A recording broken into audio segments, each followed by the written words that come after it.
Bonjour, dans cette présentation, j'aimerais vous présenter le droit des relations économiques extérieures de la Suisse.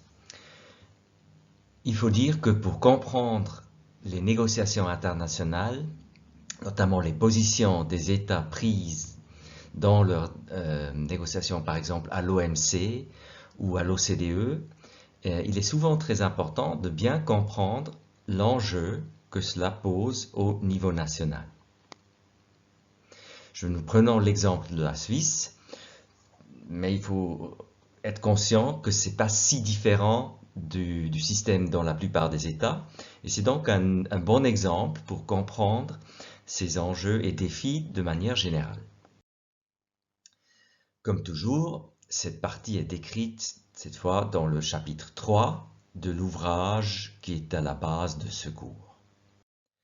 Dans l'ouvrage en anglais, International Economic Law, vous ne trouvez pas de chapitre sur cette question particulière.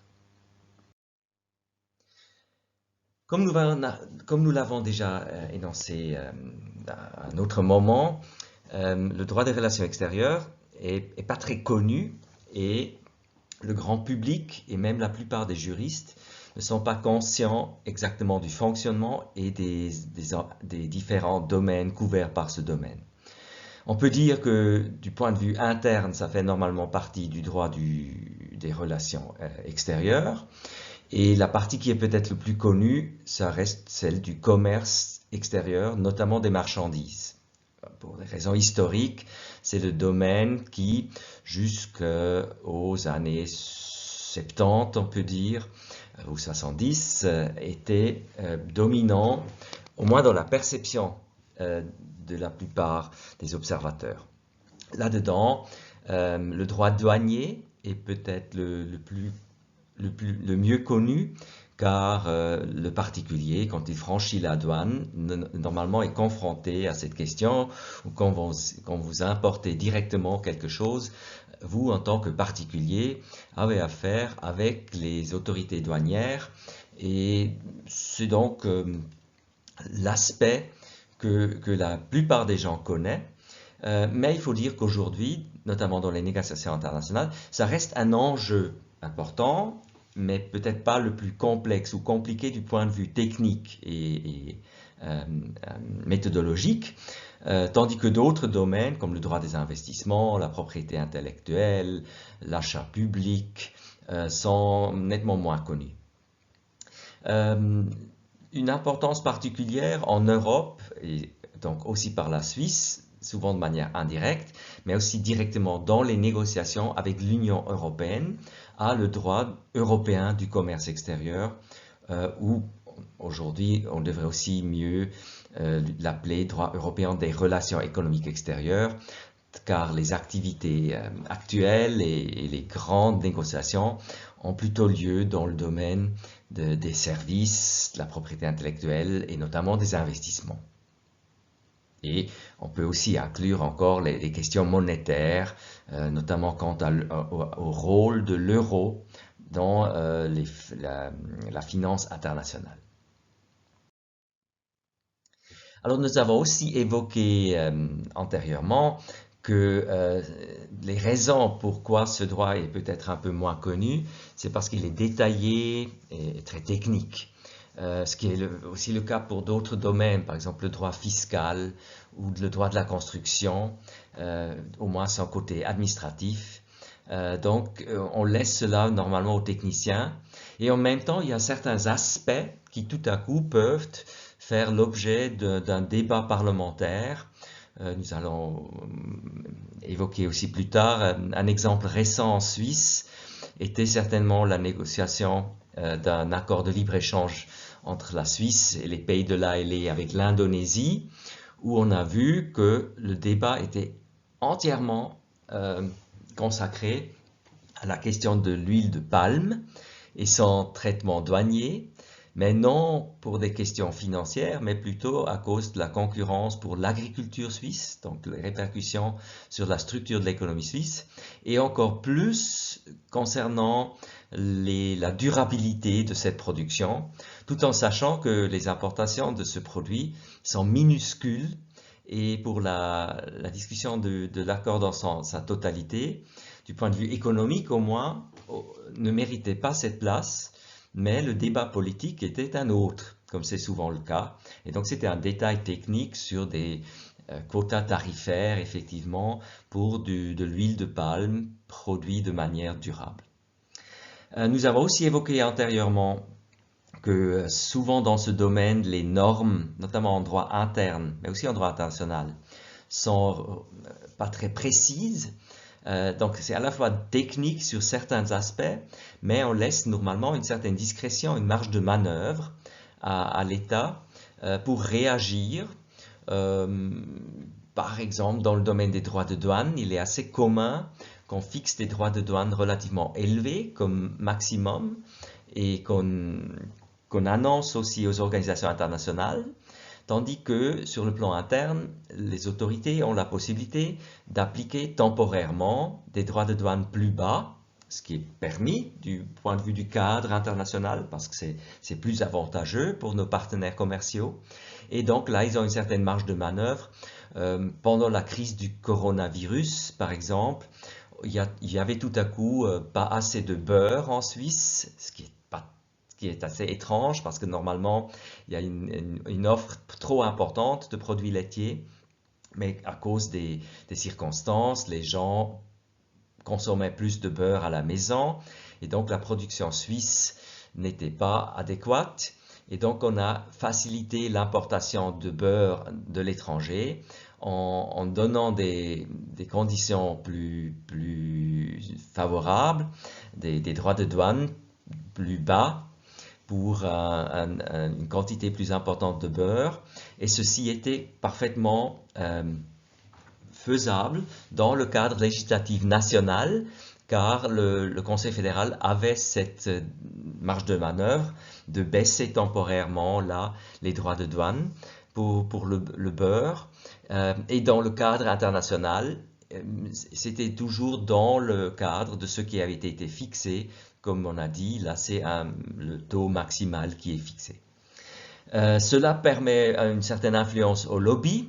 En Suisse, on parle notamment, il y a plusieurs lobbies, mais dans le domaine du commerce international ou des relations économiques extérieures sont particulièrement importantes les représentants de l'agriculture, ce qui nous crée beaucoup de problèmes dans nos négociations avec des pays qui aimeraient exporter plus de produits agricoles vers la Suisse, notamment des pays émergents, parfois des pays en voie de développement.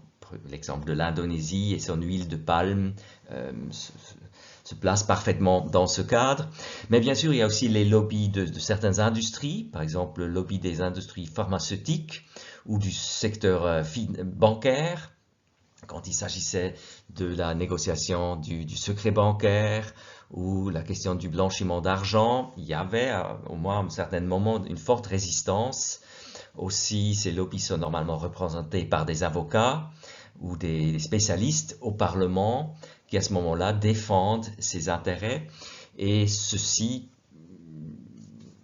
est à la fois important lors des négociations d'accords internationaux, mais aussi dans la marge que l'exécutif a pour influencer l'application ou la mise en œuvre des règles où une telle discrétion existe.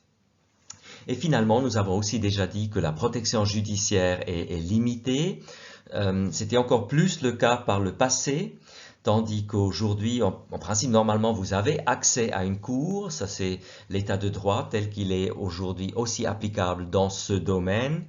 Mais il faut dire que les tribunaux, et notamment le tribunal fédéral, qui est normalement la dernière instance aussi dans ces cas, quand il s'agissait de promouvoir, par exemple, une libéralisation des relations économiques extérieures, ou par exemple d'accorder des droits directement applicables en vertu de traités internationaux dans le domaine des relations économiques extérieures, très souvent le tribunal fédéral dit qu'une norme d'un traité international n'est pas directement applicable, qu'elle n'est pas self-executing.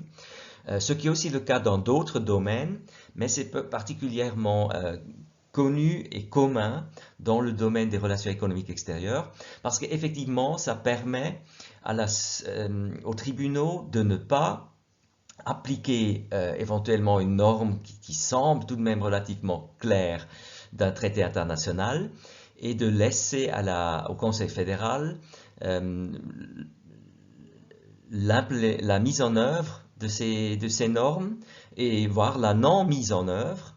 Et à ce moment-là, il existe essentiellement plus de recours dans le cadre interne parce qu'il n'y a pas de droit à invoquer si vous ne pouvez pas invoquer directement la norme du traité international et si sur le plan national, la mise en œuvre est lacunaire ou erronée ou encore très dans l'intérêt d'une certaine lobby, ça fait que tout à coup vous êtes privé de recours interne, au moins en ce qui concerne le droit matériel. Donc formellement, vous pouvez essayer de saisir un tribunal, aussi le tribunal fédéral, mais vous n'avez pas de base juridique qui serait appliquée par ces juges et qui défendrait normalement les intérêts de ceux qui aimeraient voir moins de protectionnisme, plus d'ouverture de l'économie en application des négociations, des résultats des négociations internationales. Ce n'est pas seulement le cas en Suisse, nous allons le voir aussi dans l'Union européenne, c'est aussi dans pratiquement tous les États, notamment les grands acteurs du droit international économique, aussi les États-Unis. Si on devrait décrire la situation dans le Sénat américain et le Congrès, il faut dire que là, il y a les mêmes réflexes et les lobbies qui représentent notamment les intérêts des producteurs et de l'économie nationale qui cherchent un certain protectionnisme. Les caractéristiques du DIE moderne, du point de vue du droit international, sont un peu les mêmes, nous avons dit, détaillées, techniques. On essaye d'ouvrir les marchés, on essaye de créer de la transparence, surtout parce que le droit interne souvent est protectionniste, donc il faut ouvrir le marché par des négociations internationales, parce que le droit interne est détaillé et technique et pas très clair peut-être pour celui qui essaye d'exporter des biens ou d'importer des biens en Suisse ou de s'installer en Suisse pour offrir des services. La protection des intérêts est déjà limitée parce que les lobbies normalement représentent les lobbies, les producteurs internes ou les prestataires de services internes, donc les intérêts étrangers ne sont pas bien représentés au Parlement. Raison pour laquelle, de nouveau, on pense plutôt à la négociation internationale où les États essayent d'obtenir quelque chose, normalement, en échangeant des avantages, des faveurs, donc de manière réciproque, ce qui peut bien sûr mener à un blocage et parfois des résultats plutôt maigres. Pensez aux négociations du Brexit récemment, ou encore, par exemple, l'accord entre la Suisse et la Chine. Là, d'un côté, on était très fiers d'avoir pu le conclure, mais en même temps, les résultats ne sont pas toujours très ambitieux. Donc, il y a des limites, bien sûr, pour cette approche. Et la protection judiciaire, dont on avait dit qu'elle est souvent lacunaire au niveau national, notamment pour les étrangers, ou pour ceux qui aimeraient profiter ou coopérer avec des prestataires de services et des producteurs étrangers. Et là, donc, on cherche parfois la substitution ou comme complément une protection judiciaire dans les accords internationaux. Donc, vous voyez aussi comment droit interne et droit international sont particulièrement liés dans ce domaine. Alors, quelles sont les sources du droit des relations économiques extérieures en Suisse? Comme dans d'autres domaines, c'est notamment la Constitution qui prévoit déjà les compétences dans ce domaine, puis pour la mise en œuvre, notamment des lois fédérales, des ordonnances. Et nous allons voir, ou je peux déjà le dire, le rôle des cantons est nettement plus marqué, moins marqué que de manière générale. Dont nous allons voir, c'est essentiellement la Confédération qui est compétente dans ce domaine.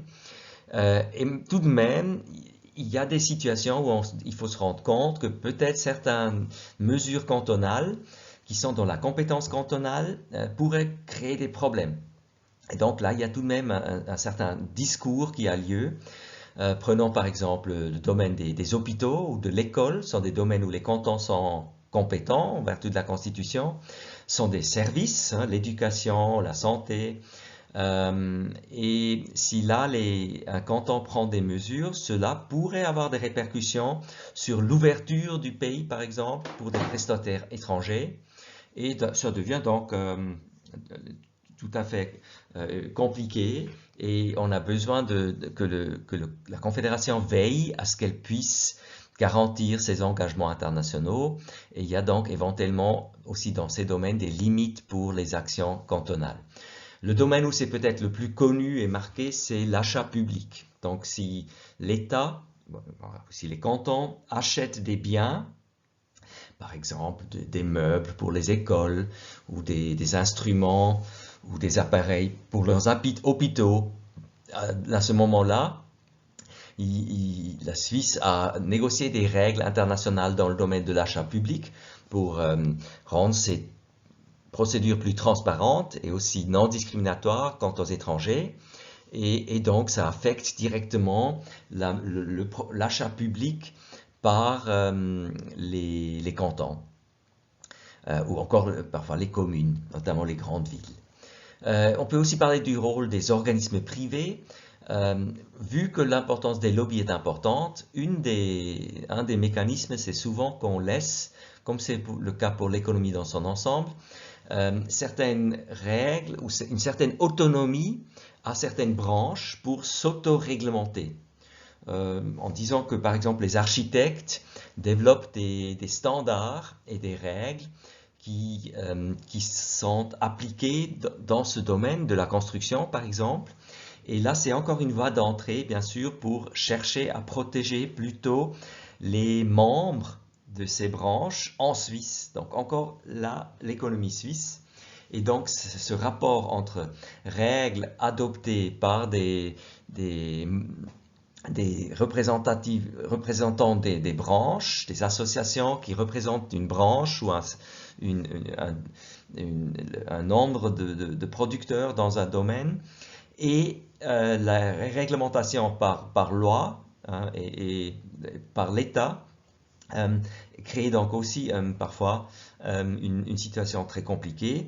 Et de nouveau, bien sûr, la Suisse doit respecter ses engagements internationaux. Et si l'application de telles règles qui aurait à ce moment-là, auquel on donne une fonction, voire un effet quasi légal ou légal, hein, en déclarant que ces règles d'une association fêtière font foi, à ce moment-là, la Suisse pourrait tout de même violer ses obligations internationales. Donc c'est aussi un domaine qui est intéressant dans certains domaines.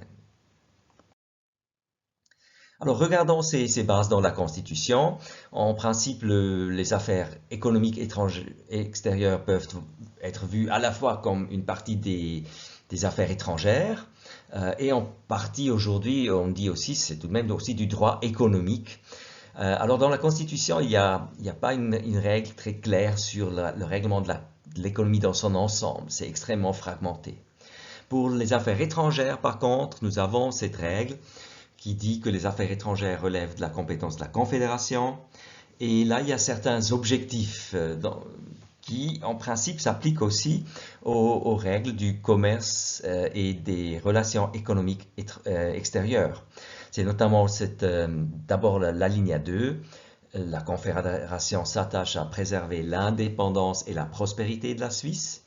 Donc l'indépendance, là on fait tout de suite allusion à la question dans quelle mesure aussi la production locale doit être maintenue, qu'est-ce qu'on doit stocker en Suisse, est-ce qu'il faut maintenir certains secteurs qui n'auraient peut-être pas, qui ne survivraient pas ou pas dans la même mesure si la concurrence était totale, dans l'intérêt de préserver cette indépendance. Et pour la prospérité, c'est clair. Comment est-ce qu'on, du point de vue économique, peut promouvoir ou préserver la prospérité? C'est en créant des emplois normalement, donc il faut avoir des activités en Suisse, mais en même temps la prospérité dépend aussi de l'accès à des matières premières et à des produits étrangers, à un prix si possible pas trop élevé. Il y a par exemple actuellement une discussion au Parlement concernant les importations parallèles, et là c'est très complexe. Normalement, c'est des décisions qu'on prend sont dans l'intérêt d'un groupe. Alors pour ces importations parallèles qui permettent maintenant d'importer des produits de l'étranger, aussi en dehors des rapports privilégiés avec un importateur ou l'importateur autorisé par le détenteur d'un droit de marque ou d'un brevet. Alors là, à ce moment-là, il y a bien sûr, comme toujours en droit économique, souvent aussi cette opposition entre consommateurs ou certains secteurs de l'économie envers d'autres. Si on prend par exemple la production agricole, vous avez l'intérêt des consommateurs d'avoir des produits d'une bonne qualité mais à un prix modeste. Vous avez l'intérêt des agriculteurs de pouvoir vendre leurs produits et à un prix plutôt élevé. Et vous avez aussi l'intérêt de l'industrie de chocolat, par exemple, qui veut produire du chocolat et le réexporter en partie, mais où le lait et le sucre qui sont utilisés pour cette production ont une importance pour la compétitivité de ce secteur. Et vous avez encore des rapports qu'on ne voit pas tout de suite. Si dans des négociations internationales, la Suisse ne fait pas des concessions dans le domaine de l'agriculture, éventuellement elle obtient moins dans le domaine des services financiers. Donc vous avez aussi une certaine concurrence entre les banques et les agriculteurs, par exemple, et le tout est couvert par cette prospérité de la Suisse. Donc ça reste assez abstrait. La Confédération, elle, contribue notamment à soulager les populations dans le besoin et à lutter contre la pauvreté, ainsi qu'à promouvoir le respect des droits de l'homme, la démocratie, la coexistence pacifique des peuples et la préservation des ressources naturelles. Là, nous avons en principe, de manière assez moderne, aussi un engagement à d'autres pays et à des enjeux comme le réchauffement climatique, voilà, la préservation des ressources naturelles, l'existence de la flore et de la faune dans un contexte international, les droits de l'homme même, et tout cela peut avoir une répercussion sur des négociations. Et nous allons voir, là aussi ça reste très abstrait, qu'est-ce que ça signifie et est-ce que la légalité d'une mesure peut facilement être mise en question en utilisant cet alinéa 2. Ça a rarement été le cas, c'est plutôt dans le débat politique, au moment de l'approbation, voire de l'adoption d'une loi ou de l'approbation d'un traité international au Parlement, et de plus en plus souvent lors de votations populaires. Ce qui est une particularité suisse, mais qui existe parfois d'une manière un peu plus limitée à l'étranger. Finalement, troisième alinéa ici, elle tient compte des compétences des cantons et sauvegarde leurs intérêts. On avait déjà évoqué ce lien entre compétences cantonales et intérêt cantonal. Ce que je n'ai pas encore dit, parfois il y a aussi des cantons qui ont des secteurs qui sont particulièrement importants. Prenons le secteur financier, les assurances, les banques, qui est particulièrement important pour des cantons comme Genève ou Zurich. Et là, c'est clair que les milieux politiques de ces cantons ont parfois aussi un intérêt dans des négociations internationales ou dans l'adoption de la mise en œuvre à niveau national parce qu'ils comptent particulièrement beaucoup d'emplois dans ce domaine et sont plus intéressés que peut-être un canton comme le Jura ou Uri où il y a peu de finances internationales.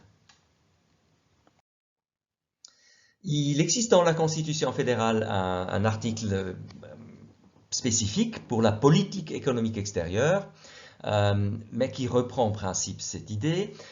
L'alinéa 1, la Confédération veille à la sauvegarde des intérêts de l'économie suisse à l'étranger. Nous avons déjà parlé de la prospérité de la Suisse, qu'il faut sauvegarder dans l'article 54. Maintenant, ici, on est tout de même un peu plus spécifique et on parle des intérêts de l'économie suisse. Alors, on parle plus ici des consommateurs. Bien sûr, on peut interpréter ce terme de cette manière, mais de manière traditionnelle, comme dans d'autres États, c'est souvent vu comme tout de même une protection des milieux économiques en tant que tels, donc la production de biens, la prestation de services en Suisse. Alors là, il y a encore d'autres problèmes aujourd'hui. L'économie suisse, qu'est-ce que c'est exactement?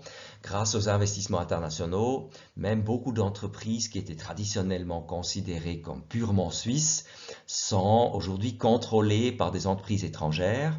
D'un point de vue technique, elles sont tout de même normalement considérées comme des entreprises suisses parce elles ont leur siège en Suisse ou encore, et à ce moment-là sont considérées comme des entreprises qui seraient totalement contrôlées par des actionnaires suisses.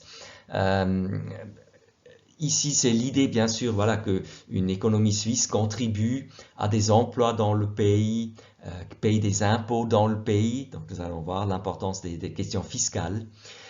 Et il ne faut pas oublier, la Suisse a tout de même une grande tradition depuis un siècle à peu près d'attirer des investisseurs étrangers pour qu'ils établissent des entreprises en Suisse, souvent pour gérer des participations à l'étranger, des entreprises holding par exemple, notamment l'arc lémanique, mais aussi la région de Zurich et Zug, et encore certains autres, Bâle, connaissent une forte présence d'entreprises étrangères qui créent des véhicules, des entités suisses qui à ce moment-là créent certains emplois en Suisse et payent tout de même aussi des impôts considérables, même si du point de vue de l'étranger, parfois on considère qu'il y a ici une concurrence et une compétition entre pays, entre États, du point de vue fiscal et concernant les conditions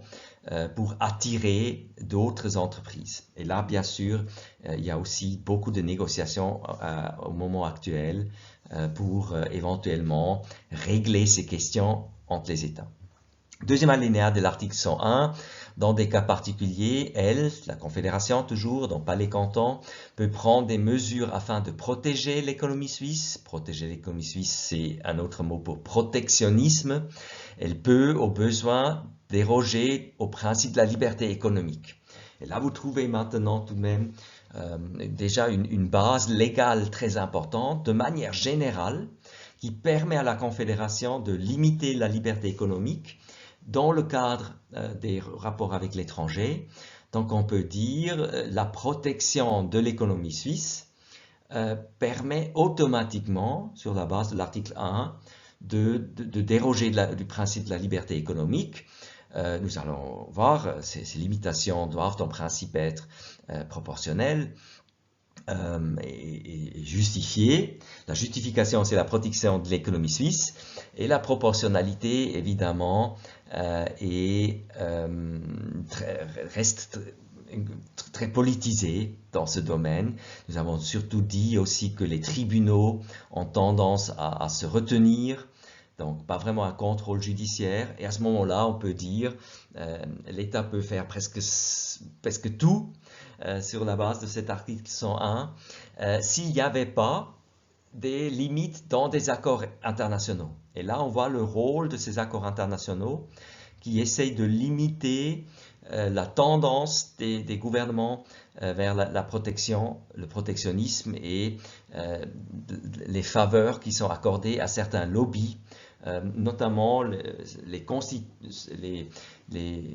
auteurs qui ont une vue constitutionnelle de l'ordre économique international soulignent que ces accords, à ce moment-là, sont aussi des sauvegardes, notamment de la liberté économique.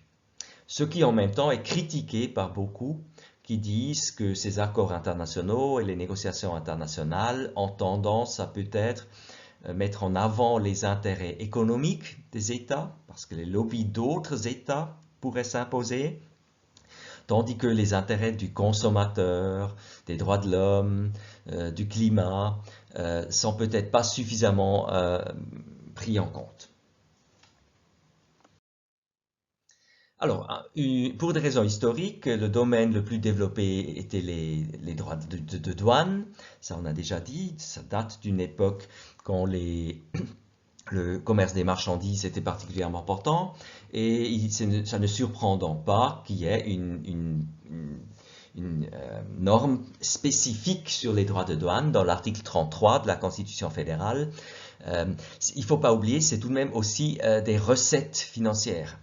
Donc, comme les impôts de manière générale, ou certaines redevances que vous devez payer pour certains services, les droits de douane sont historiquement une source de revenus pour l'État. Aujourd'hui, dans beaucoup d'États développés, c'est beaucoup moins important. Mais ça reste tout de même quelque chose que, du point de vue technique que nous trouvons dans la Constitution. L'article 133 stipule que la législation sur les droits de douane et sur les autres redevances perçues à la frontière, sur le trafic des marchandises, relève de la compétence de la Confédération. Donc, les droits de douane, par définition, sont applicables qu'aux marchandises. On discute aujourd'hui parfois si on devrait avoir quelque chose de comparable dans le domaine des services, mais on l'appellerait probablement pas droit de douane. Donc nous sommes dans le domaine des marchandises. Ici, vous voyez aussi que historiquement, cet article était surtout important pour bien dire que les cantons ne pouvaient plus appliquer des droits de douane. Et là, il faut se souvenir que pendant des siècles, bien sûr, la République et la République de Genève à l'époque, ou l'État bernois, étaient assez souverains. La coopération entre les cantons était assez limitée. C'était une espèce de fédération. Et à ce stade, les cantons prélevaient des droits de douane parfois importants, qui étaient une source de revenus importants. Et avec la création de l'État fédéral moderne suisse, cette compétence a été entièrement reprise par la Confédération pour qu'il y ait un marché intérieur suisse qui crée donc une frontière douanière envers les États tiers, mais qui est identique pour l'ensemble de la Suisse. Un enjeu et une problématique qu'on connaît aussi, par exemple, dans l'Union européenne, quant aux États membres, et dans des États fédéraux comme les États-Unis, la Belgique, l'Allemagne, l'Autriche, etc.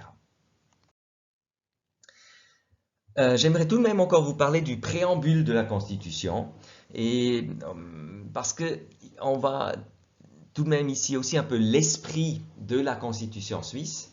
Et il y a tout de même aussi parfois des tentatives de dire, mais il faut interpréter la politique de la Suisse et il faut tenir compte dans l'interprétation des lois, notamment aussi des dispositions constitutionnelles que nous voyons, du préambule, qui reprend en partie ce que nous avons vu dans l'article 54, ces valeurs, ces objectifs généraux dans les relations extérieures. Alors vous trouvez par exemple dans le préambule que les Suisses sont conscients de leurs responsabilités envers la création.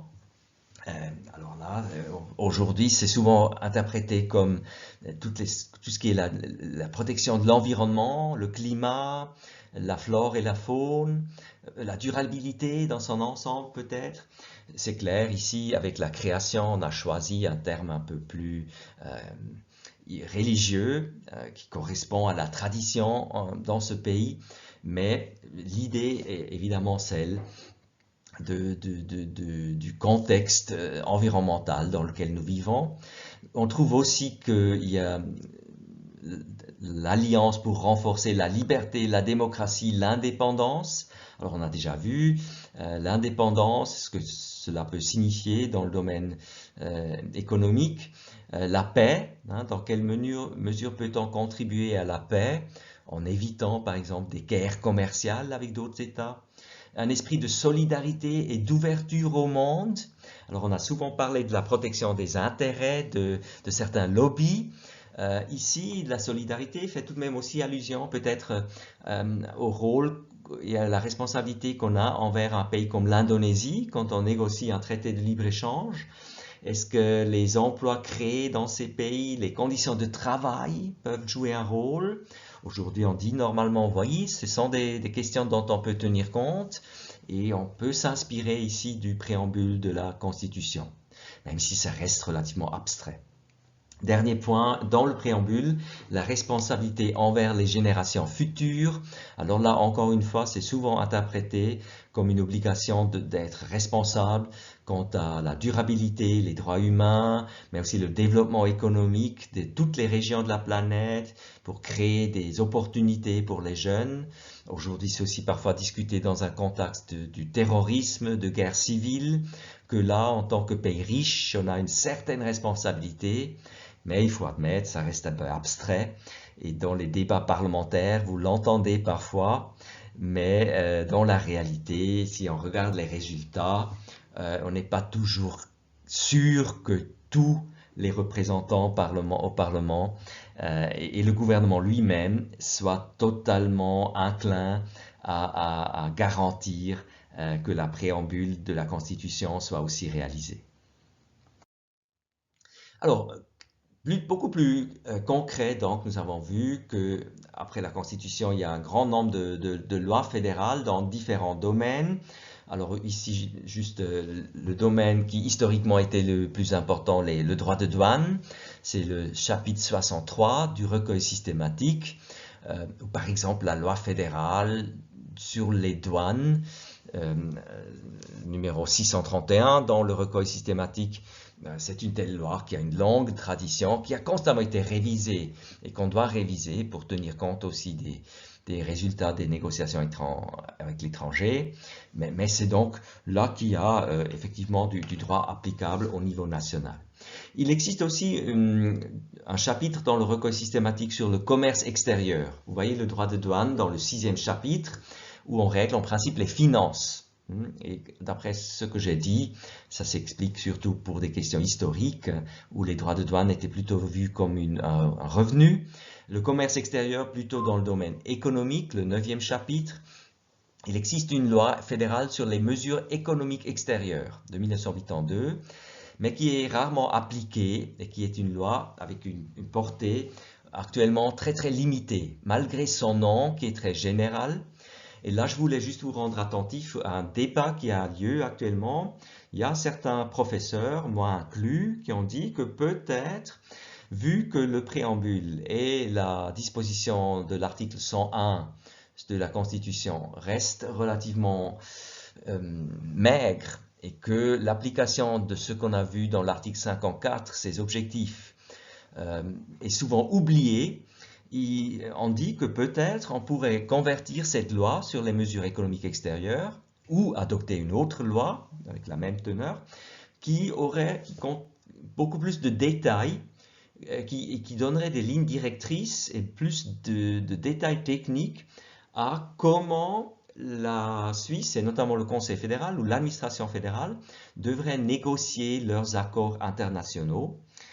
Ça éviterait peut-être des débats après coup sur les questions si certaines règles négociées sont acceptables ou pas. Là, on a vu une certaine répétition des mêmes débats ces dernières années, ou peut-être un peu plus de détails dans une loi qui donnerait donc à la fois une limitation à ce que le Conseil fédéral peut négocier, c'est vrai, mais aussi une justification et une légitimité, parce qu'on pourrait dire que ça correspond aux règles d'une nouvelle loi sur les mesures économiques extérieures ou de la loi existante avec une teneur nouvelle. Et là, il est possible que on verrait certains développements, mais c'est pas du tout dit, car évidemment, il y a aussi ceux qui aiment bien la situation actuelle, qui laissent un peu plus de marge de manœuvre au Conseil fédéral et plus d'influence au lobby dans ce domaine. Il y a aussi des règles très spécifiques. Par exemple, vous voyez ici en dernier la loi fédérale du 13 décembre 1996 sur le contrôle des biens utilisables à des fins civiles et militaires et des biens militaires spécifiques. Nous allons en parler quand nous parlons du trafic d'armes, des sanctions internationales. Ça, c'est très technique, c'est très détaillé, mais c'est finalement un domaine économique, marchandise, des biens, des armes, ou éventuellement voilà, des produits qui sont à la fois utilisables, dans ce cas, à des fins civiles et militaires, par exemple des centrifuges pour produire certains autres produits qui sont importants, par exemple, dans le domaine nucléaire. Ça a une grande importance, notamment, bien sûr, pour les entreprises qui sont actives dans ce domaine. Et donc, leurs lobbies vont se focaliser sur d'éventuels amendements ou changements dans ces lois, voire les régimes internationaux dans lesquels la Suisse coopère. Voilà, d'autres exemples, la loi sur les embargos, dont nous allons aussi parler quand nous parlons de la sécurité de la Suisse. Là, ça devient de plus en plus important car les pays dans une situation parallèle à la Suisse, notamment les États-Unis et l'Union européenne, adoptent de plus en plus de sanctions et il se pose de plus en plus la question si la Suisse doit aussi y adhérer ou en adopter en parallèle. Historiquement, il y avait moins de telles sanctions et notamment la Suisse en tant que pays neutre ne participait pas. Mais depuis un certain temps, on est beaucoup plus souvent dans une situation où on veut participer, parce que c'est des mesures onusiennes, comme nous allons voir, ou pour des raisons de solidarité avec nos partenaires, ou même suite à une certaine pression économique, notamment des États-Unis ou de l'Union européenne. On est aussi dans une situation où on veut adopter de telles sanctions.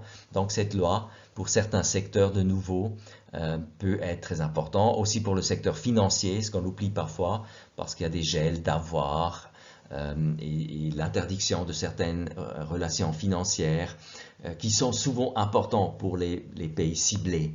Et donc la Suisse, qui a une place financière internationale, est particulièrement importante dans ce secteur. Une loi dont nous allons parler dans le domaine des biens, c'est la loi sur les entraves techniques au commerce, de nouveau très technique, très détaillée, mais important pour les exportations, par exemple envers l'Union européenne, où nous avons aussi un accord dans ce domaine pour faciliter effectivement l'échange, pour limiter les mesures administratives, les contrôles, les accréditations de produits à l'étranger. Donc ce sont des lois qui, dans la réalité de l'économie, sont très importantes, mais relativement peu connues par le grand public. Le Conseil fédéral a donc un rôle prépondérant grâce à la Constitution. Il représente la Confédération dans les négociations internationales. Ici, juste un exemple, quelque chose qui a été discuté récemment au Parlement et sur lequel on a voté dans une votation fédérale.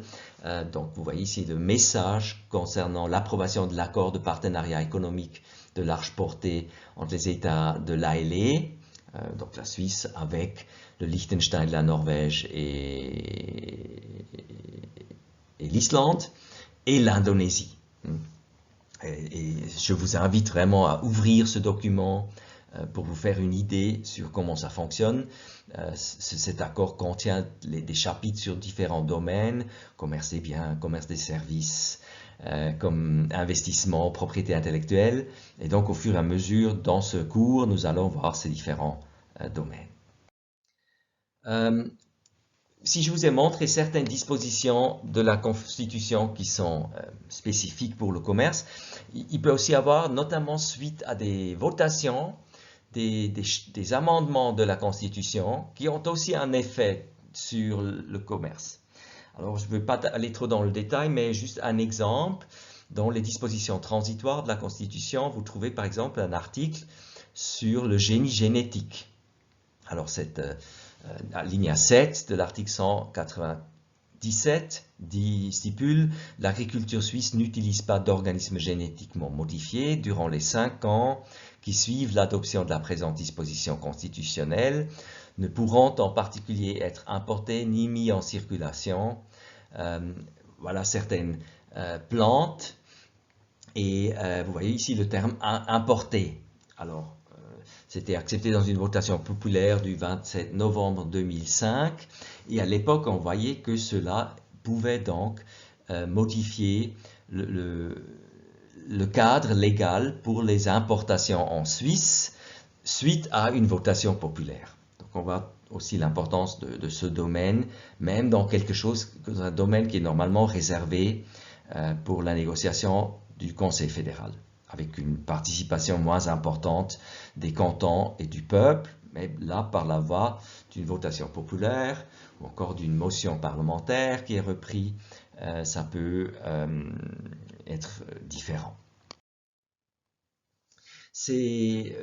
Chaque année, le Conseil fédéral publie un rapport sur la politique économique extérieure dont nous avons déjà parlé. Et là aussi, je vous invite vraiment d'aller sur le site du SECO, le secrétaire d'État à l'économie, qui est en charge de la rédaction de cet rapport, parce qu'on fait un tour d'horizon. On parle de tous les domaines du droit international économique où la Suisse est active, un peu moins des aspects financiers, parce que c'est un autre département qui s'en occupe, mais disons des domaines des marchandises, des investissements, et un tout petit peu de la propriété intellectuelle.